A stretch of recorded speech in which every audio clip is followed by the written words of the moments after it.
Third lesson समाप्त होने के बाद हम फिर से अभिनव मनुष्य ये पद्य भाग के बारे में विचार करेंगे। लेकिन अभिनव मनुष्य लिखी है दिनकर।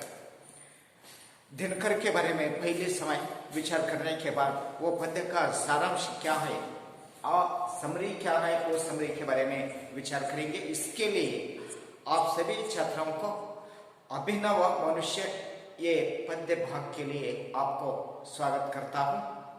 ये पद्य भाग अभिनव मनुष्य पद्य ने रामधारी सिंह का जो काव्य नाम है वो काव्य नाम क्या है? दिनकर। ये रामधारी सिंह लिखा है अभिनव मनुष्य। अभिनव मनुष्य कहे तो आप जो ट्रांसलेशन किया जा सकता है मॉडर्न पर्सन या स्टाइल पर्सन या न्यू पर्सन या नया पर्सन।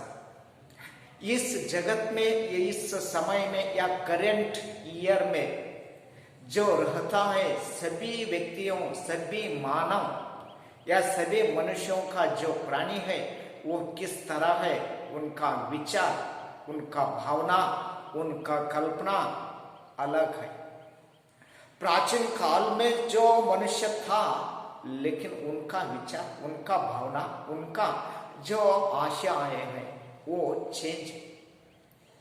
इसके लिए जो प्राचीन काल में रहने वाले व्यक्तियों और इस समय में रहने वाले व्यक्तियों के बीच में क्या अंतर है, वो अंतरों का कल्पना करना ही लेखक या कवि का इच्छा है। इसके लिए रामधारी सिंह ने यही कविता आपको लगाया है और यही कविता का जो लेखक है वो लेखक के बारे में पहले विचार करेंगे। बाद में अभिनव मनुष्य का जो सारांश क्या है वो सारांश के बारे में विचार करेंगे। लेकिन यहां पर रामधारी सिंह यहां दिनकर इनका जन्म कहे तो जो कवि का जन्म, कवि कहे तो रामधारी सिंह, यहां दिनकर। इनका जन्म कब हुआ? 1908। जन्म कब हुआ? 1908।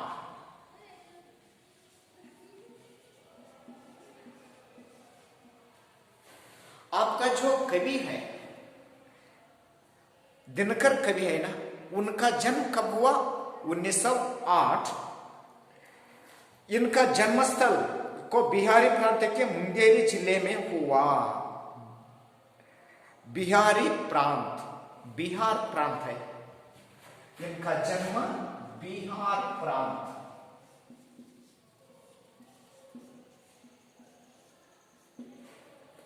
वो बिहार प्रांत कहां आती है?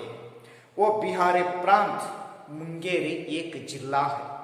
मुंगेर एक जिला है। वो मुंगेर जिला में, वो मुंगेर क्या है?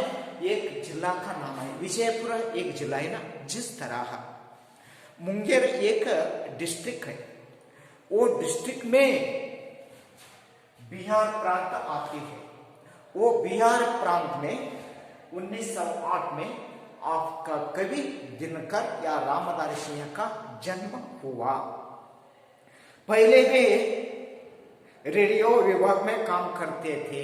रामधारी सिंह ये दिनकर ने पहले इनका विद्याभ्यास समाप्त होने के बाद, इनका अभ्यास समाप्त होने के बाद वो जॉब करती है या नौकरी करती है।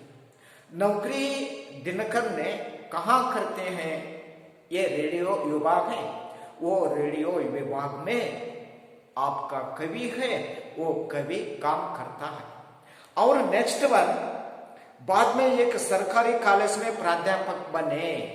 रेडियो विभाग में काम करता जो समय है वो समय बीतने के बाद वो रेडियो विभाग में काम करके वो छोड़ने के बाद आगे रामधारी सिंह ने एक कॉलेज में, वो कॉलेज किसका है? अनएडेड अनएडेड नहीं, सरकारी कॉलेज है। वो सरकारी कॉलेज में प्राध्यापक बने। कौन बने? लेखक या कवि दिनकर है। वो दिनकर ने एक सरकारी कॉलेज है, वो कॉलेज पर प्राध्यापक हो गई। और नेक्स्ट बाद में एक सरकारी कॉलेज में प्राध्यापक बने। आगे चलकर वे भारत सरकार के हिंदी सलाहकार के पद पर नियुक्त हुए। वहां पर सरकारी कॉलेज में प्राध्यापक रूप से होने के बाद आगे वो चलकर, या दिनकर ने आगे क्या होती है, भारत सरकार हिंदी सलाहकार के पद पर, हिंदी एक डिपार्टमेंट है, हिंदी विभाग है, वो हिंदी विभाग में सलाह देने वाले व्यक्ति के रूप में इनका पद नियुक्त हो गई है। और दिनकर या रामधारी सिंह ने अब क्या हो गई है, सरकारी हिंदी विभाग है, वो हिंदी विभाग में क्या हो गया, उन्हें सलाह देने का एक प्रतिष्ठित व्यक्ति बन गई। और ईस्वी सन 1974 को इनका देहवास हुआ। देहवासन कहे तो द्विगन।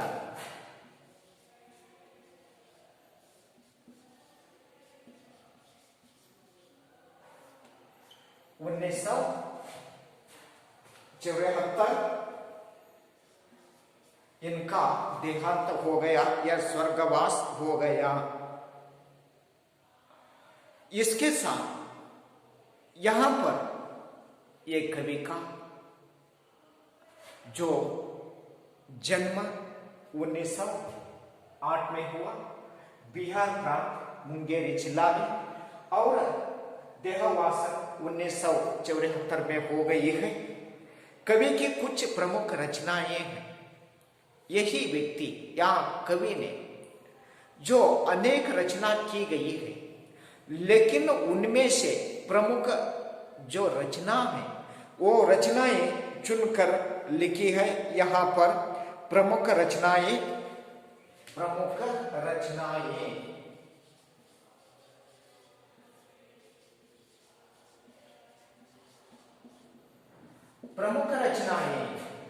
कवि का प्रमुख रचनाएं क्या है?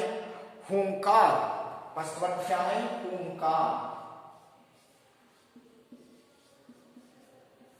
और second one Renuka. Second one क्या है? रेणुका। और next Rasvanti. Next one Rasvanti. Next Samdheni. Next one सामधेनी।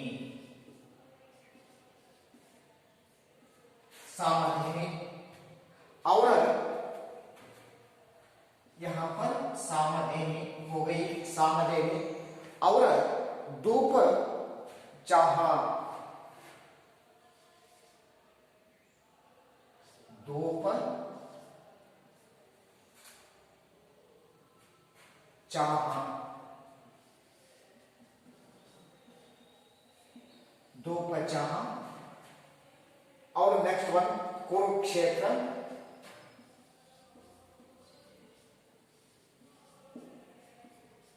Kurukshetra. और नेक्स्ट वन बापू। बापू। और रश्मि। रश्मि रथी।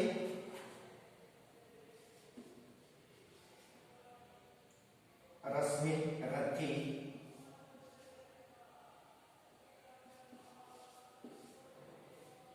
रश्मि रथी आदि इनका प्रमुख रचनाएं हैं। और फिर से एक बार देखेंगे, यहाँ पर प्रमुख रचनाएं हुंकार, रेणुका, रसवंती, सामधीने अवधूत जहां कुरुक्षेत्र बापू और रेशमी रथी, यही प्रमुख रचनाएं हैं रामदास सिंह का। और इसके साथ कवि ही हर रचना में हृदय की प्रभावित और उत्साहित करने का पूर्ण शक्ति है। ये कवि ने क्या किया है, उनका रचनाएं हैं, वो रचनाएं में जो मनुष्य का क्या होना चाहिए, उत्साहित होना ही आवश्यकता है। जिस तरह वो समझकर उनकी जो रचनाएं हो, वो रचना में वो व्यक्ति या दिनकर ने लिखी है। और इनकी भाषा सजीव और विषय के अनुकूल है। इनका भाषा किस तरह है, सजीव है और विषय के वो अनुकूल है। अभिनव मनुष्य पद्य भाग कुरुक्षेत्र से षष्ठ मार्ग सर्ग से लिया गया है। यह अभिनव मनुष्य, इनका जो कुरुक्षेत्र है, ये कुरुक्षेत्र से लिया गया है। इसके साथ ही आपका जो कवि है, वो कवि का परिचय समाप्त हो गई है।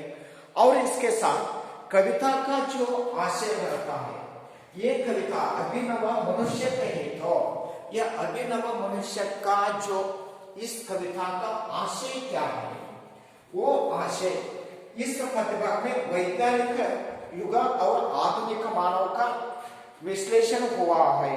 यहाँ पर कवि ने वैज्ञानिक मनुष्य और आधुनिक जो मानव है, वो इनका बीच में क्या अंतर है, वो अंतर के बारे में यहाँ पर विश्लेषण किया गया है। कवि दिनकर जी इस कविता द्वारा यह संदेश देना चाहते हैं कि कवि दिनकर ने इस कविता के साथ आपको क्या संदेश देता है। आज के मानव के प्रकृति के हर तत्वों पर विषय प्राप्त कर लिए है। आपका जो मानव है, यहाँ पर मानव है, वो मानव का विचार किस तरह है, प्रकृति है, प्रकृति हर चीज पर इनका जया हो गई है या प्राप्ति हो गई है, जिस तरह ये मानव ने मन में समझते हैं। और परंतु कैसी विडंबना है कि उसने स्वयं को नहीं पहचाना, अपने भाईचारों को नहीं समझा। लेकिन यहाँ पर विडंबना क्या हो गई है, ये निसर्ग या सृष्टि या प्रकृति पर आपका विषय प्राप्त हो गई है, जिस तरह मानव समझते हैं। लेकिन ये विडंबना है, वो प्रकृति इनके हाथ में नहीं मिला है। और इसके साथ प्रकृति पर विजय प्राप्त करना मनुष्य के साधन है। मनुष्य की साधन क्या है, जो प्रकृति पर विजय को प्राप्त करने की इनका साधन है। मानव के बीच से स्नेह का बांध बांधना मानव के सिद्धि है। लेकिन मानव के बीच में स्नेह का भावना जो फायदा होना इनका सिद्धि है। जो मानव दूसरे मानव से प्रेम का रिश्ता जोड़कर आपस के दूर को मिटाइए। लेकिन कवि का कल्पना क्या है, मानव के बीच में जो स्नेह की भावना है, वो स्नेह की भावना वहां पर भरना है और रिश्ते छोड़कर आपस में दूरी की मिठाई होना चाहिए। वही मानव कहलाने का अधिकारी होगा। वही रहने तो मानव क्या हो सकता है, अधिकारी हो सकता है। जिस तरह ये अभिनव मनुष्य है, वो अभिनव मनुष्य कविता का जो आशय है। और यही समय हम क्या करना चाहिए। लेकिन यहाँ पर अभिनव मनुष्य का जो कवि परिचय है, वो कवि परिचय समाप्त हो गई है। और इसके बाद जो कविता का क्या आशय है, वो कविता का आशय भी समाप्त हो गई है। लेकिन नेक्स्ट वीडियो में हम क्या करना चाहिए, अभिनव मनुष्य ये पद्यभाग का जो सारांश क्या है, वो सारांश के बारे में विचार करेंगे। Thank you.